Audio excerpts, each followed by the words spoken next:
আসসালামু আলাইকুম। আজকে আপনাদের এই পুকুরে চারিতে উঠে মাছ ধরে দেখাবো। আমাদের চ্যানেলে নতুন হলে দয়া করে চ্যানেলটি সাবস্ক্রাইব করবেন। এখন মাছ ভেড়ানোর জন্য আমরা ফিড দিচ্ছি।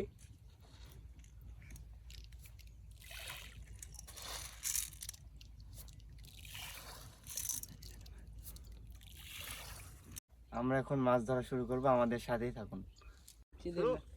হ্যাঁ,